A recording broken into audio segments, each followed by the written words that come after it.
Good morning, good morning. So glad you're here. I am super excited to get to introduce my dear friend, Ellie Rocher, who is the author of a number of books. One of my faves is Play Like a Girl, that talks about girls and soccer.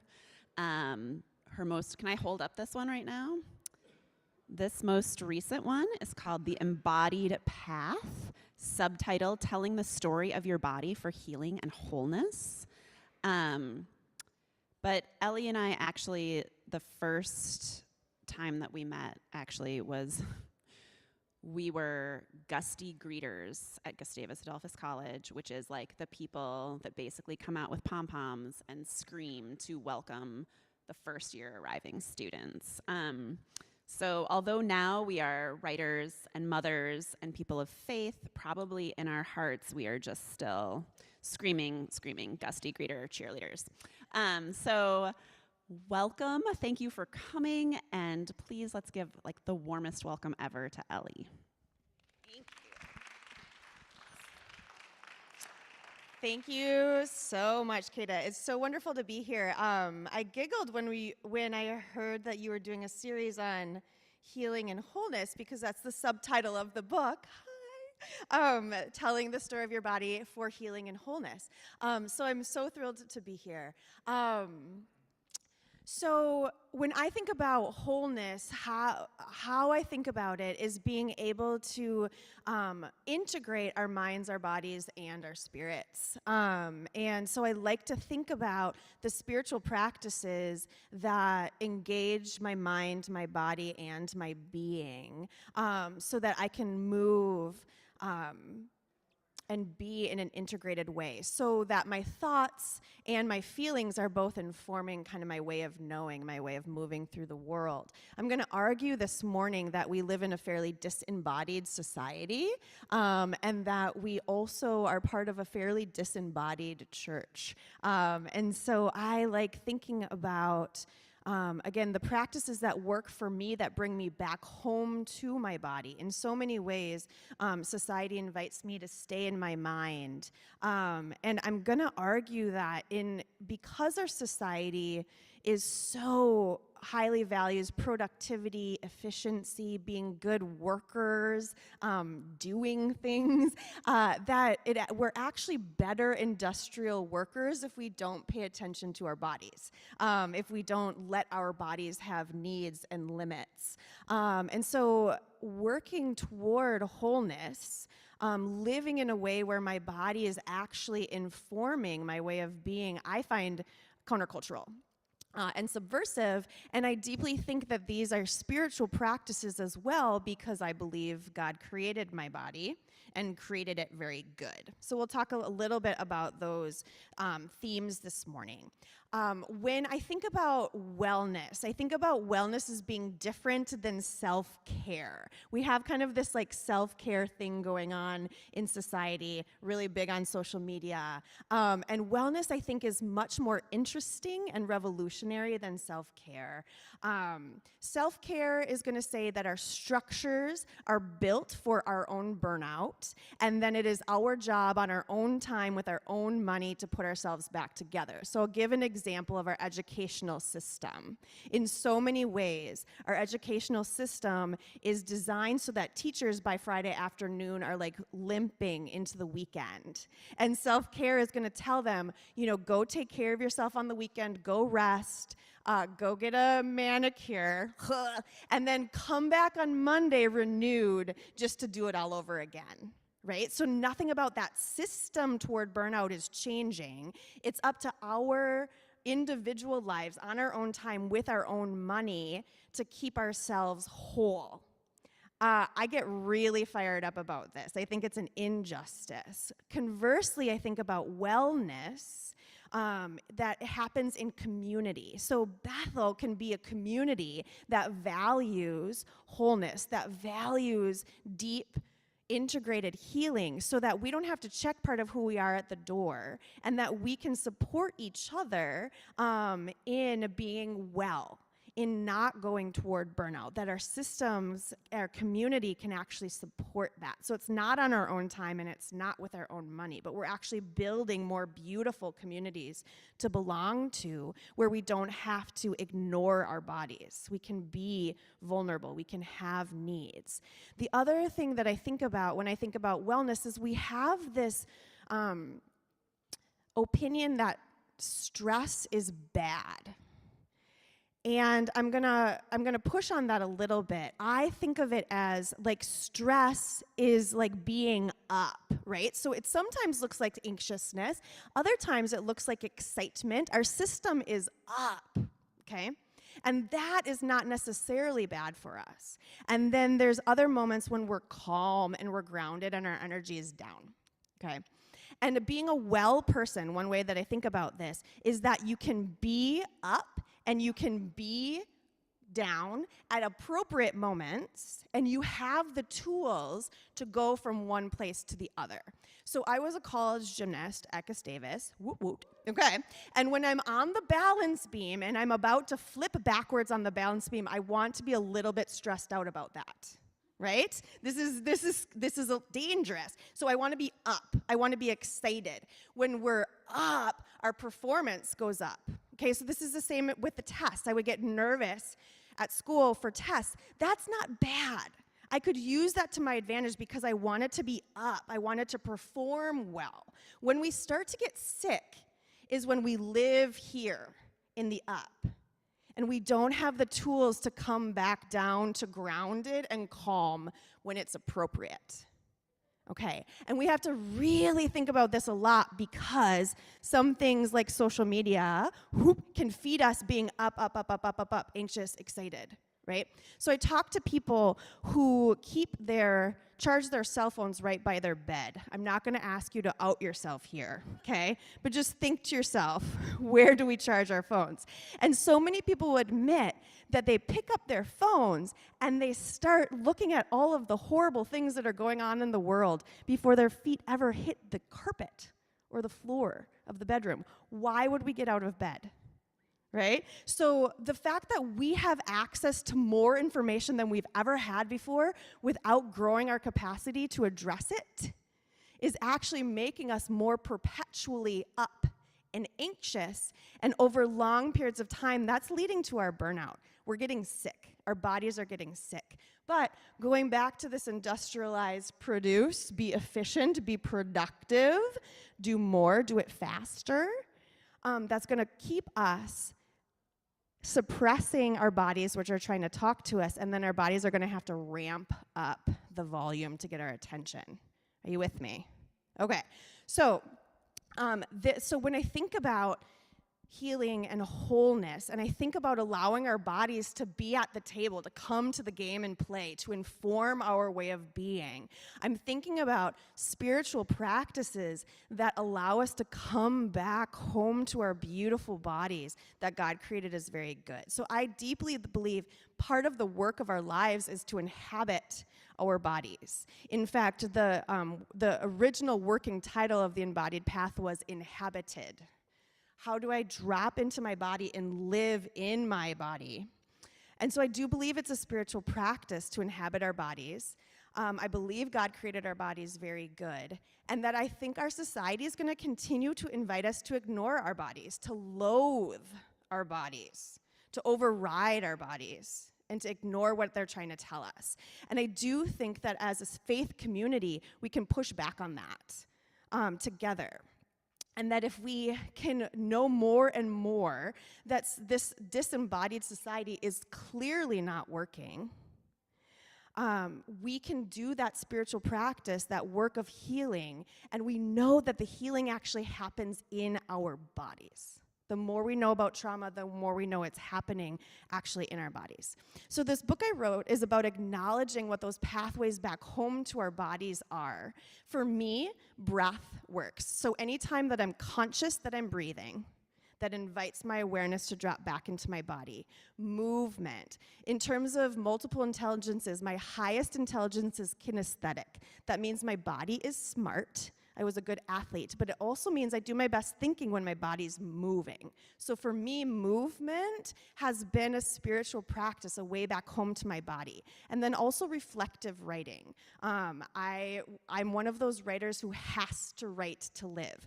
And so I think a lot about our body stories, and what our bodies are holding and what has happened to our bodies. Okay, so we're just gonna try a couple of those things together as we talk about healing and wholeness. I'm gonna invite us to breathe together first, okay? So take a little bit of movement. If you have your legs crossed, uncross them. Do a little shake and shimmy out. Maybe bring your shoulders all the way up to your earlobes. Scrunch, scrunch, scrunch, and then let them roll back down your back a bit. Maybe take a slow neck roll or two. I often invite folks to kind of move like a toddler waking up from a nap, or like a pet waking up from a nap, right? You just kind of move without overthinking how you're moving.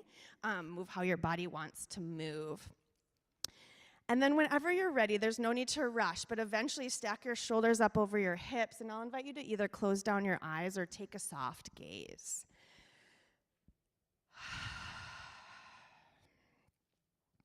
On an inhale, reach the crown of your head up toward the ceiling. On an exhale, gently ground down through your sits bones, through the soles of your feet.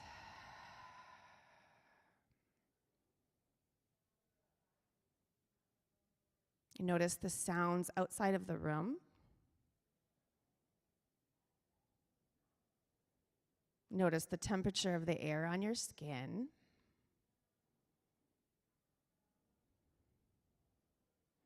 And then allow your awareness to go a little bit deeper underneath the surface. And notice how your body is feeling.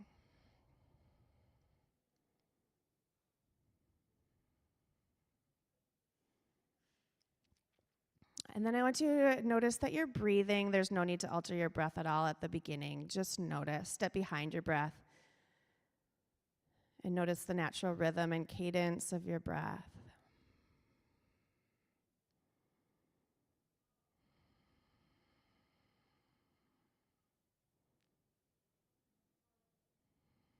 And then gently bring your awareness down to your tailbone. We'll meet there at the bottom of an exhale. On your inhale, sweep your awareness from your tailbone up to your brain. On an exhale, sweep from your midbrain down to your tailbone.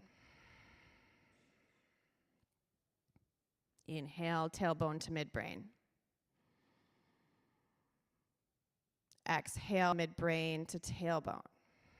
One more slow loop. Take your time. Inhale, tailbone to midbrain. Exhale, midbrain to tailbone.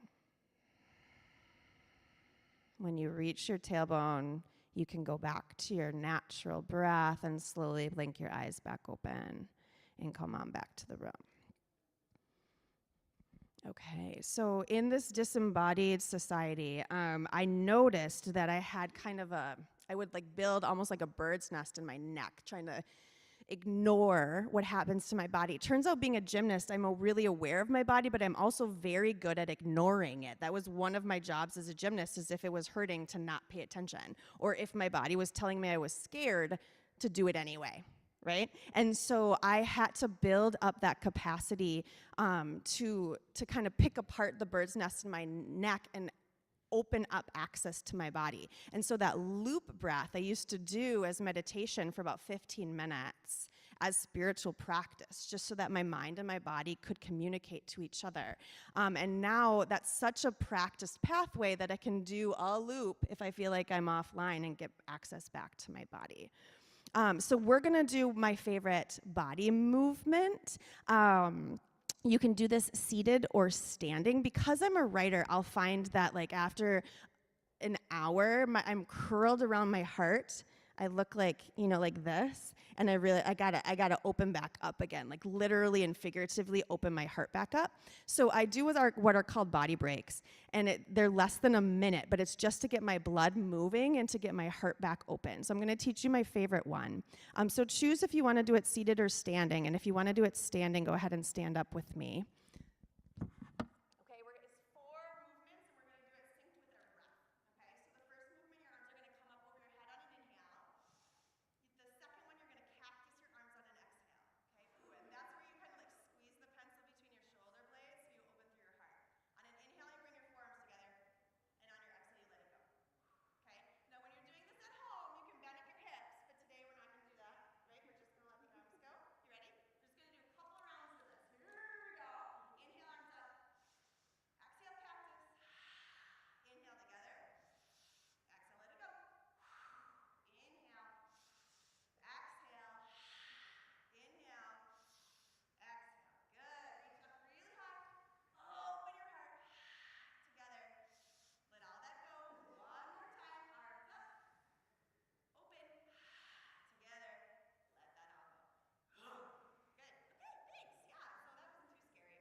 So that was 4 rounds. That took us less than a minute, right? But that shifts my whole day. If I'm feeling kind of stagnant in mind, body, or spirit, I can get my blood moving, my breath moving.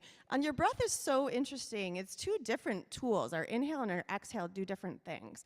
And so on that one, when you kind of force your breath a little bit, it can just get you unstuck in really cool ways.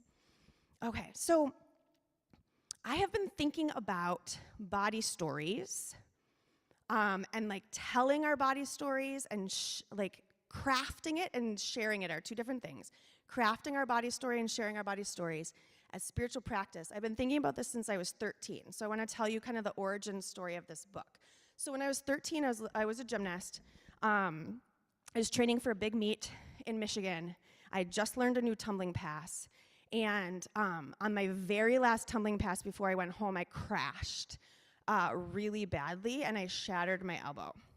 So double dislocation, vertical and horizontal, compound fracture, the whole deal. Okay, so the paramedics come, and they bring me to the hospital, and I wake up with like a bright orange cast. It was horrible, very ugly. I don't know who picked it. And maybe me on a lot of medication, I don't know. So I had this cast at 90 degrees, and then I had the next one was like a cast on my forearm and a cast on my bicep with a big hinge. I looked like a bionic woman, and every week I would adjust the hinge so I could straighten my arm a little bit more. And they were trying to strengthen my elbow joint again so it wouldn't re-dislocate. Well, the healing process then, physical therapy 3 times a week, it was just horrible, and it was going very slow. I was very frustrated. I was an 8th grader, very competitive gymnast. This is my life, and I couldn't straighten my arm. And gymnasts kind of need straight arms, right? So I'm in the orthopedic surgeon's office, and I am ticked. Like, I'm frustrated. I don't know why my healing is going so slowly. And I kind of want some answers. I was a little sassy. And the orthopedic surgeon was like, okay, he's looking at this little 8th grader. He's like, well, we weren't going to tell you how serious your injury was, but like maybe you need to know how badly you hurt your arm. He said, when the paramedics brought you into the emergency room, you had no pulse in your hand. Like the joint had cut off blood flow to your hand, and your muscles and tissue had been without blood for so long that they were dying. He said, so we set up the operation table for a full arm amputation. Like we were gonna cut your arm off below your shoulder. And I kind of looked at you, and I was just like, I don't want to cut off this little girl's arm. And so he just like took my elbow joint and like jostled it around. He's like, it was not medical, but it worked. Like something that he did got the blood flow back to my hand, and that they didn't have to amputate my arm. So they were just gonna not tell me about that because I was this little girl. But when I was just like, why is the healing going so slowly?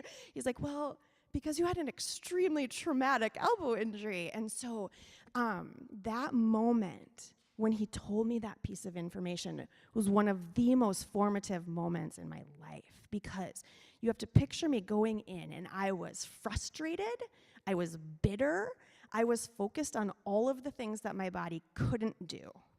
I was a victim. Something had happened to me. And then when he tells me this new piece of information, in one singular moment, all of that shifted. And all of a sudden, all I could do was think about everything I could do with my body because I have both of my arms. And I'm so grateful. And I'm so happy. And instead of a victim, I'm a survivor.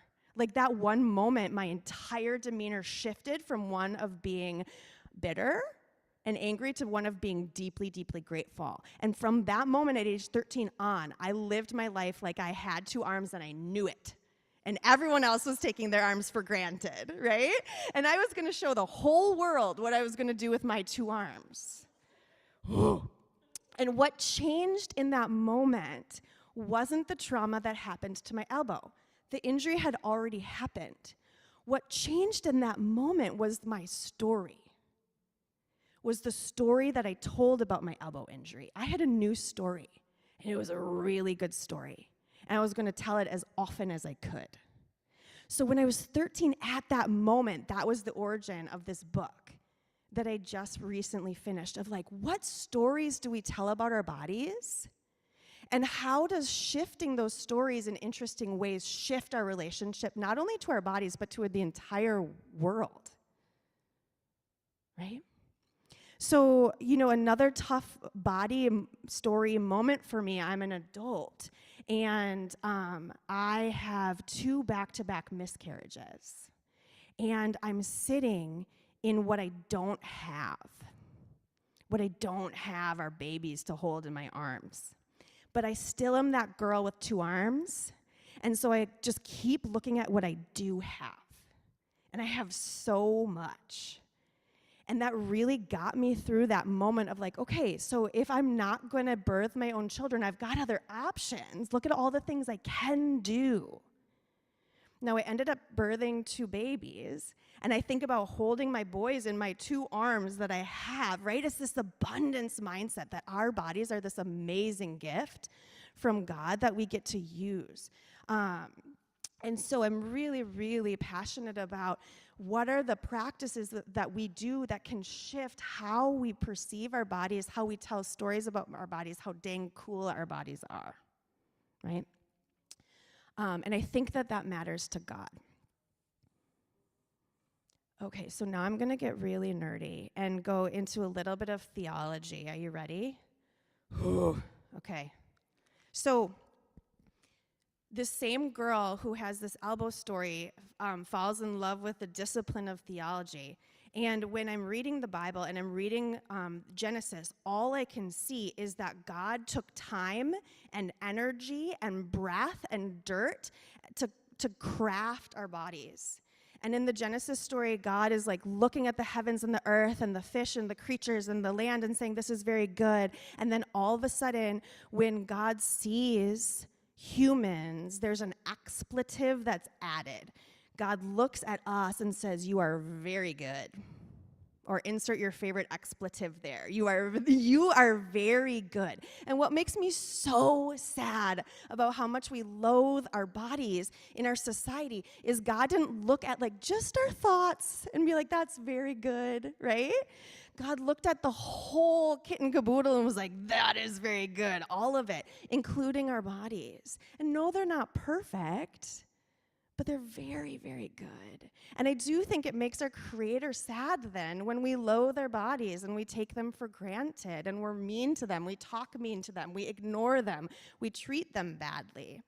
Okay, and then we get to Jesus. Like, we're not even at Jesus yet. We get to Jesus, and all I see when I read the Gospels is that his ministry is built around restoring bodies. Right? So in Jesus' time, if you were blind, they believed that's something that your parents did wrong or that you did wrong and you were being judged, so you couldn't see.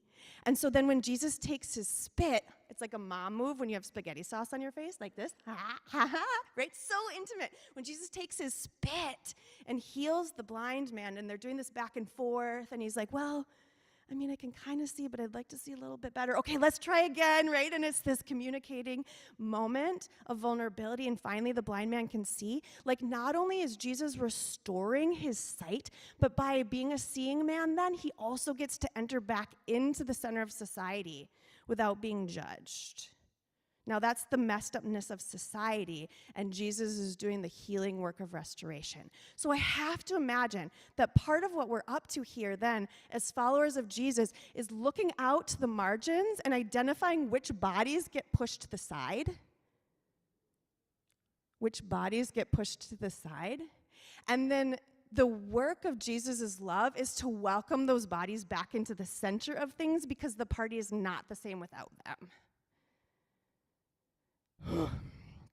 So, The Embodied Path is a book full of stories of people whose bodies have been pushed out to the side. And how can we tell more interesting stories so that they feel like they belong? How can we build more beautiful communities where all people's bodies belong? I'm pretty fired up about this. Then we get groups like the Stoics, or we get people like Plato, or we get people like Aristotle that are a little bit afraid of their bodies. To say the least. So we have these like theologians saying your mind is pure and your body is dirty. And so then to get closer to God, you got to climb up out of your body and get into your mind to get closer to God.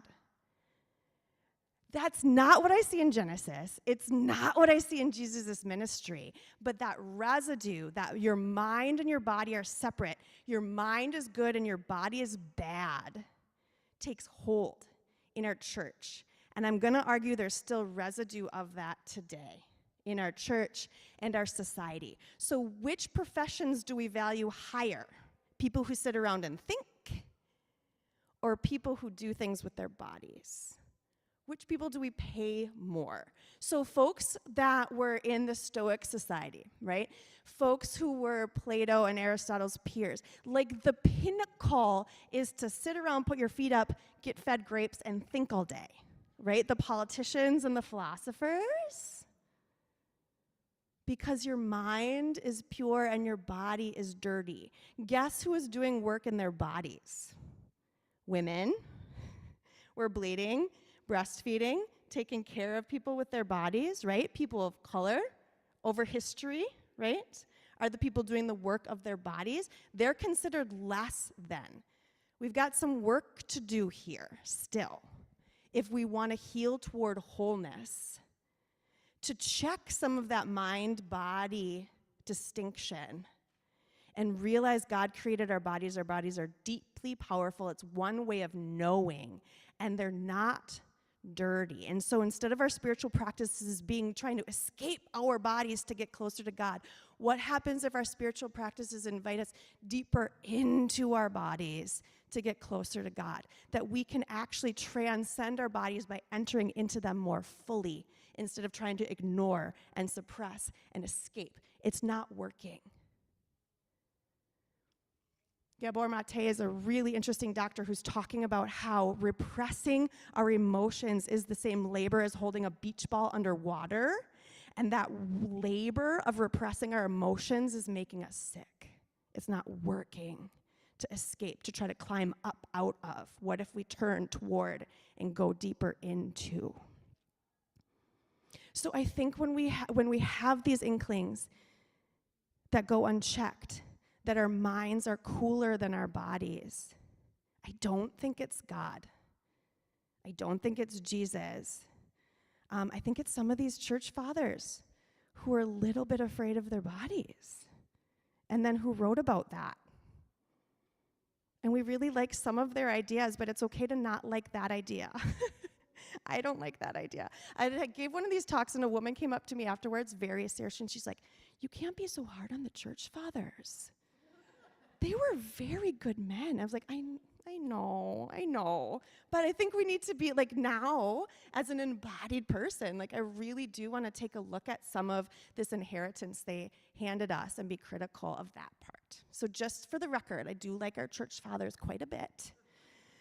But I do think we need to look at how some of our systems, how some of our churches really want us to stay disembodied and really value the mind higher than.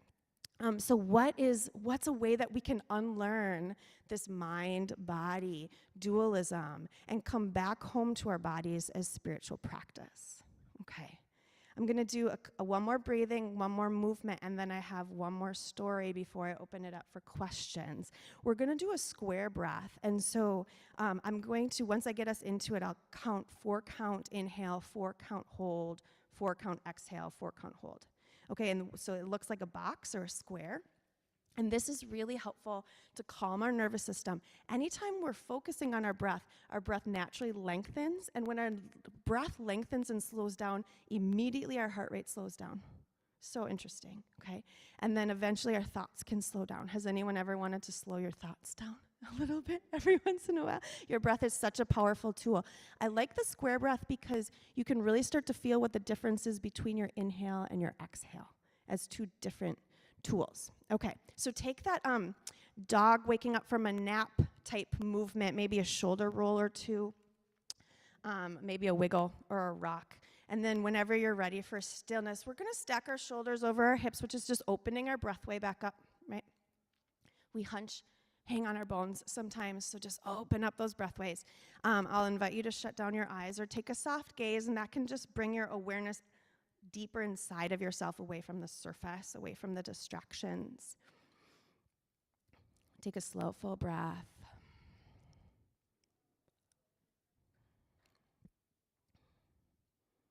Check back in and just notice how your body is feeling this morning.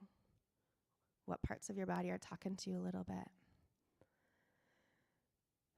And then we'll meet at the bottom of an exhale. Inhale. 2, 3, 4. Hold. 2, 3, 4. Exhale. 2, 3, 4. Hold. 2, 3, 4. Inhale. 2, 3, 4. Hold.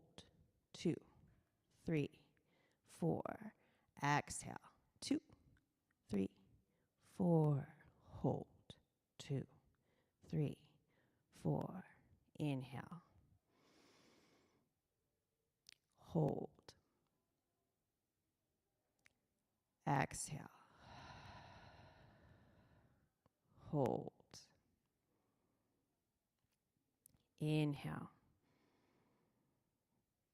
Hold. Exhale. Hold. And release back to your normal breath. And when you're ready, blink your eyes back open. Come on back. Okay. We're going to do another body break that you can either do seated or standing. So choose which you prefer, and then we'll go. So on this one, we're going to play with the pacing of our breath a little bit. Okay. So on an inhale, you're going to reverse swan dive your arms out to the side and up.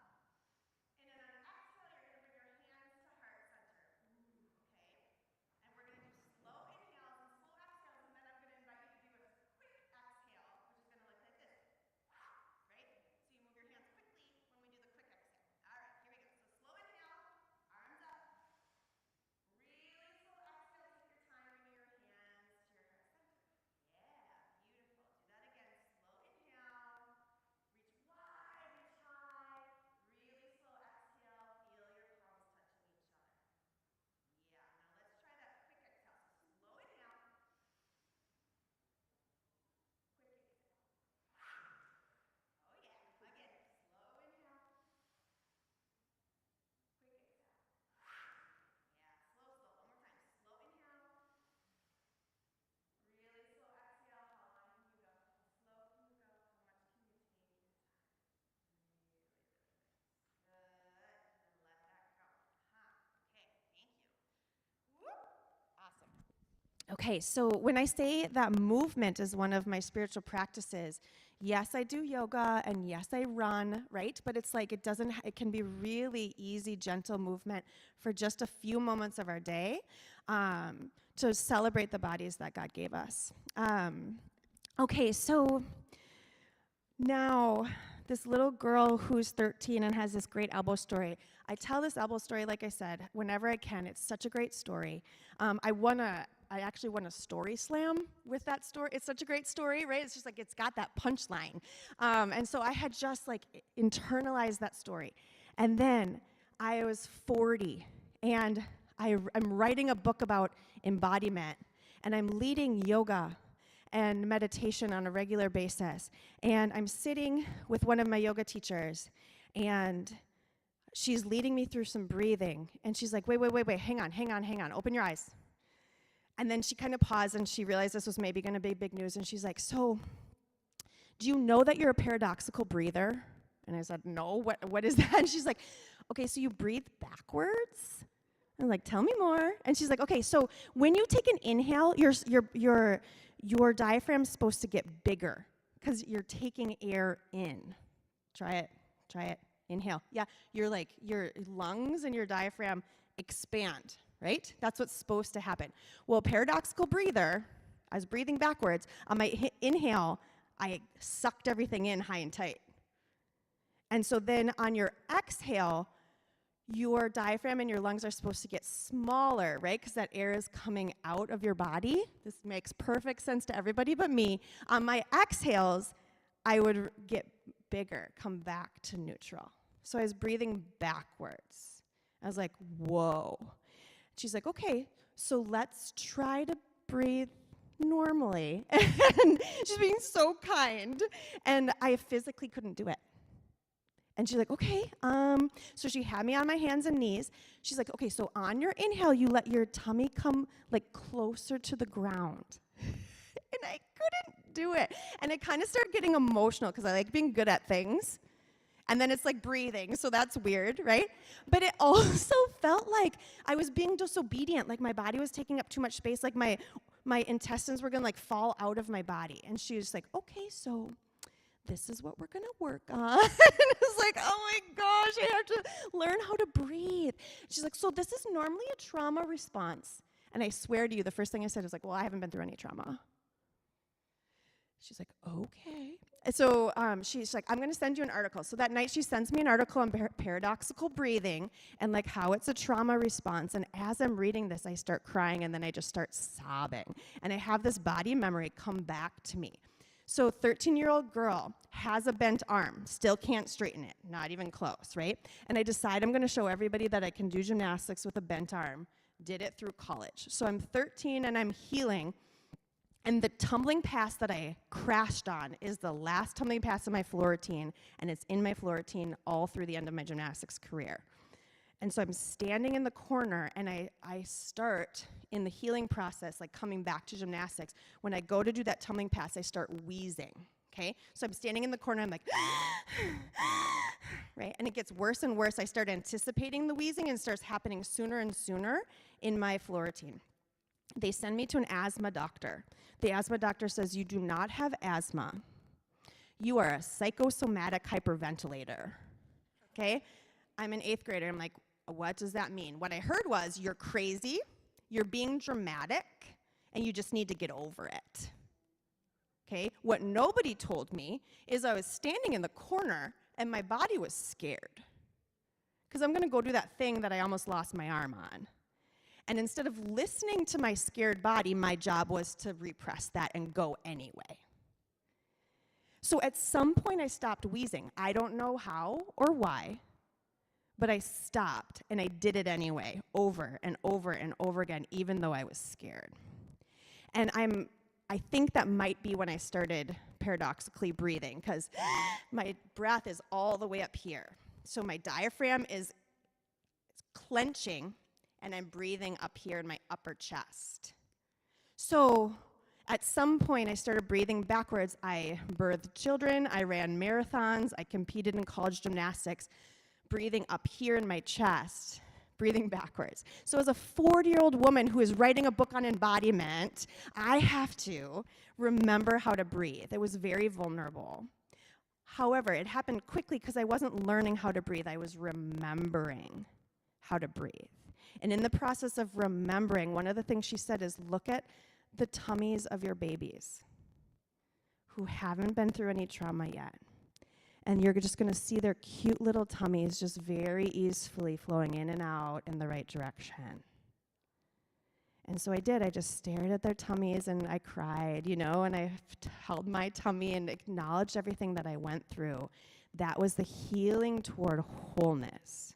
And as soon as I started breathing again, everyone started treating me differently, of like, what's different with you? What's going on with you? And it was like, well, I'm breathing.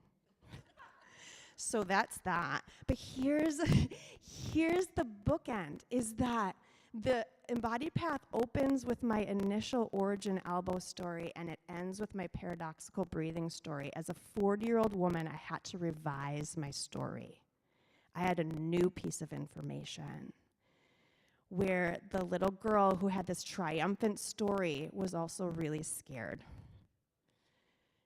and was so scared that I breathed backwards for 3 decades of my life, right? But then with that new piece of information, I could retell my story with that and claim at a different level healing and wholeness, and listen to my body at a deeper level. Bless you. So here's two body story prompts that you can take with you and just think about. One that I love is to pick a body part and kind of like think about it at different snapshots of your life.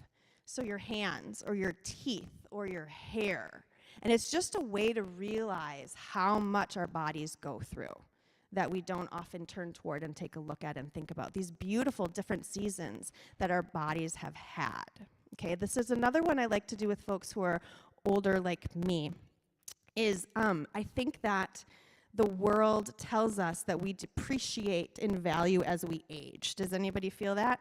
That we depreciate in value as we age. I hate that story. I think it's a really boring story, and I think our society and our church is like losing if we claim that story. Like, kind of want to high kick that story like out the window. Okay, so we can talk back to that story. So a body story that would talk back to that master narrative that is boring and limiting is to think about how you right now are better than ever. Come on. Yeah, with like a little bit of sass. Yeah. So I promise you, like people laugh at me with that prompt because it's so countercultural. But I promise you, if you take time to reflect, there are ways in which right now you are better than you have ever been. And I hear such beautiful body stories in response to that prompt that feel not only countercultural, they feel holy. Where then if we claim that story and then we share that story when we feel safe, then our community gets cooler and we together heal toward wholeness. Whew. I'm fired up. Okay, so we have time for like a singular question, but I also have some books out back and I can hang. So I would love to chat with you if you have more questions. Does anyone have a burning question before we close it? Okay, thank you. Yeah, please. Uh-huh. Yeah, so tech and embodiment. I was just telling Kata, I just went to a writing conference, and I had never been to it before. And there were women there that I saw, and they had to convince me that we had never met in person before. And it was so interesting because we had cultivated a very real, like our friendship was so embodied and real that I was convinced we had met in person before, and we hadn't. So I do think that technology is a tool, and that we are the humans that use that tool either for deeper embodiment or less, right? And so when I talk about having the phone by your bedstand and doom scrolling as like an activity, that to me is disembodying in a way that I don't find helpful, right? When I can bring really deep intentionality and use technology as a tool where I own it and it doesn't own me, then we have some cool options. But I will say in my work, you have to be able to check in with your body and be critical, and it's very hard when you're passively ingesting things on your phone to be online and know. So like I will prune my followers and who I'm following because sometimes I go on so critical of just like listening to my body, and there's certain people for whatever reason that add to my loathing, and so I don't need any more of that, right? So the speed of it doesn't tend to work for me very well, right? So it's like, for me, it's less and more intentional, and then I can own it. And then I think there's a possibility, right? So it doesn't work that it's just good or bad. It is a tool that is neutral that we have to be super, super, super careful with because it's so powerful. I have so much more to say on that, but we are out of time. Thank you. You were absolutely amazing. I hope you have a wonderful day. Appreciate you.